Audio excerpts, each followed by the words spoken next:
Aujourd'hui, nous allons faire un autre exercice de type brevet, un exercice sur les problèmes.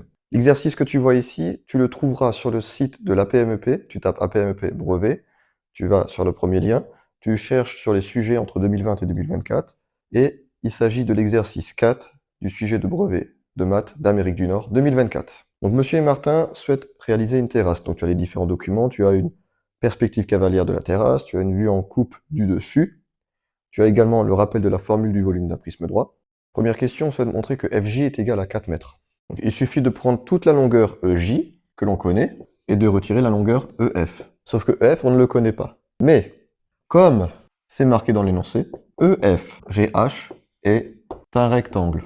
Et quand tu as un rectangle, tu sais que les côtés opposés sont de même longueur. Donc en fait, EF est égal à AG. On le réécrit. FJ, c'est égal à EJ moins AG.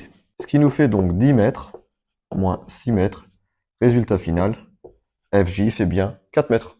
Donc question 2, monsieur et madame Martin souhaitent délimiter la terrasse pour pouvoir mettre le béton à l'intérieur. Ils ont besoin de déterminer la longueur du contour de leur terrasse. On a toutes les longueurs, sauf une, celle de GJ. Mais qu'est-ce qu'on remarque? On retrace un peu la figure. En fait, le triangle GJF, il est rectangle en F. Et comme c'est un rectangle à gauche, GF sera égal à 3 mètres. FJ, on vient de le démontrer à la première question, qu'il était égal à 4 mètres. Du moment où tu sais que tu as un triangle rectangle en un point, tu peux utiliser le théorème de Pythagore. Et du moment où on peut utiliser le théorème de Pythagore, on peut écrire l'égalité de Pythagore. On part de l'hypoténuse, GJ au carré, et on sait que c'est égal à la somme des deux autres côtés qui restent au carré. Il suffit de remplacer. GF mesure 3 mètres, donc 3 au carré. FJ, 4 mètres, donc 4 au carré. 3 au carré, 9. 4 au carré, 16. Tout ça, les deux réunis font 25. Et comment est-ce qu'on fait pour passer de l'aire d'un carré à la longueur de son côté? Normalement, tu as appris à passer à la racine carrée. La racine carrée de 25, on le connaît par cœur, c'est égal à 5. On n'oublie pas de mettre l'unité, comme on était en mètres. L'hypoténuse, GJ, est donc égal à 5 mètres. Maintenant qu'on a trouvé la longueur manquante, il suffit de calculer la longueur du contour. On va le marquer ici. On a 5 mètres, plus 10 mètres, plus les 3 et les 6, ce qui nous fait donc un périmètre de 24 mètres. Il nous faudra donc, pour répondre à la question, 24 mètres de planche. Question 3, monsieur et madame Martin souhaitent réaliser 4 mètres cubes de béton. Première question, 3A, il faut montrer que le volume de la terrasse est bien inférieur à 4 mètres cubes.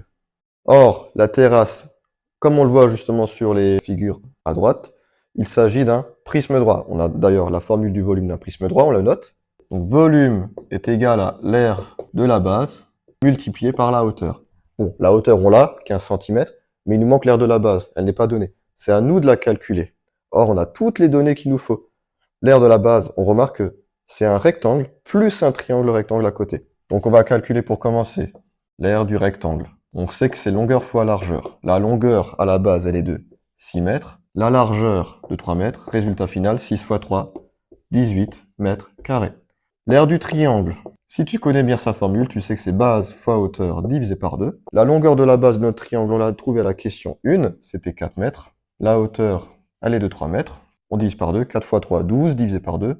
Résultat final, 6 mètres carrés. On met donc les deux aires ensemble, ce qui nous fait donc 18 mètres carrés plus 6 mètres carrés. Résultat, 24 mètres carrés.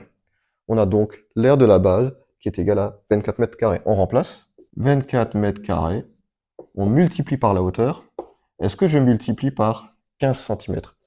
Attention, on a mètre carré, on a centimètre, il faut les mettre dans la même unité de base. 15 cm en mètres, tu sais normalement le faire.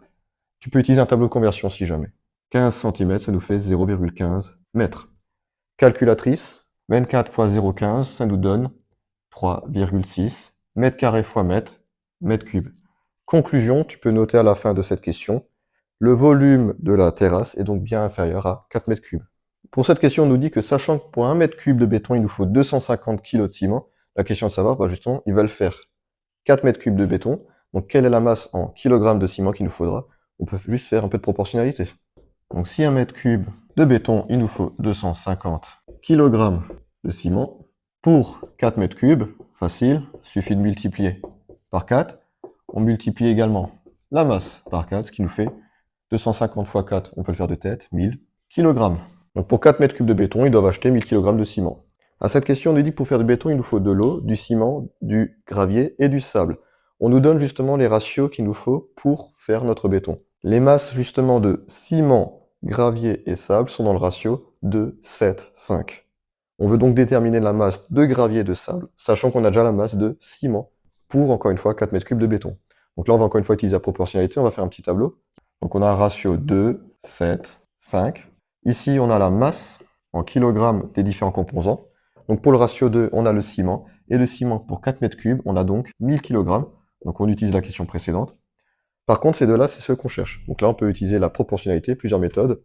On peut faire l'égalité des produits en croix. Personnellement, je décide d'utiliser tout ce qui est multiplicité et additivité. Donc pour passer de 2 à 5, on peut faire de tête ou avec la calculatrice.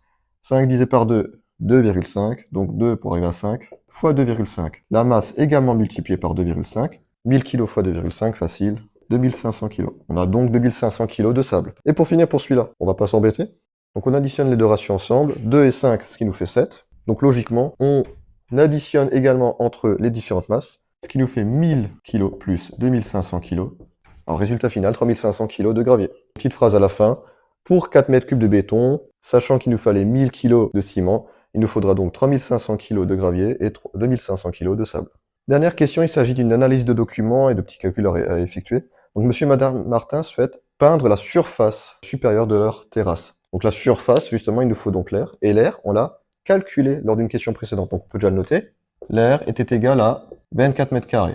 On va utiliser différents documents et la question est de savoir quels pots devront-ils acheter, combien devront-ils acheter pour que justement le coût des travaux soit le moins coûteux possible.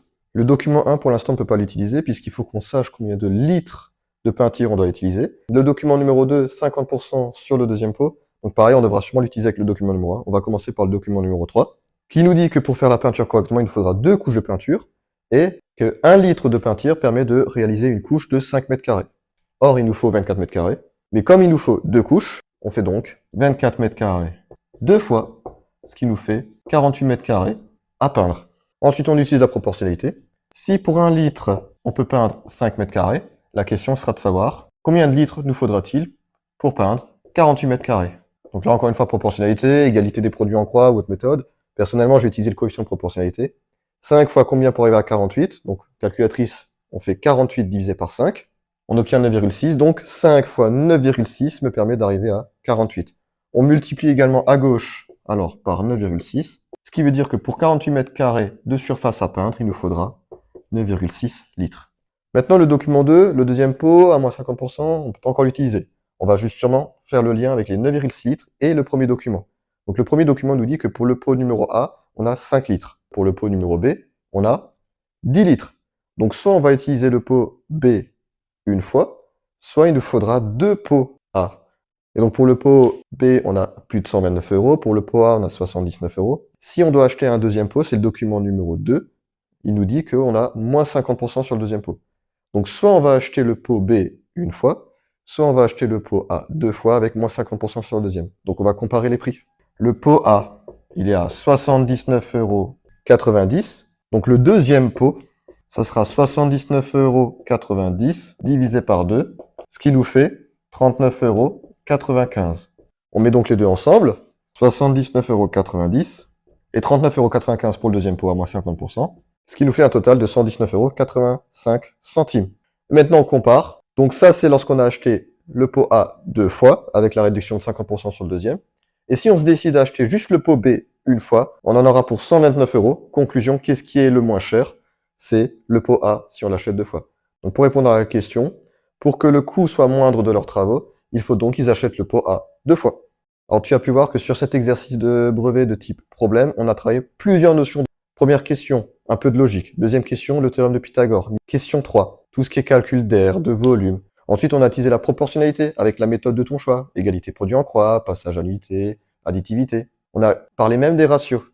Et pour finir, un exercice un petit peu d'analyse où tu utilises un petit peu des calculs, encore une fois de la proportionnalité, etc. J'espère que cette vidéo a pu t'aider dans tes révisions et je te souhaite une bonne journée.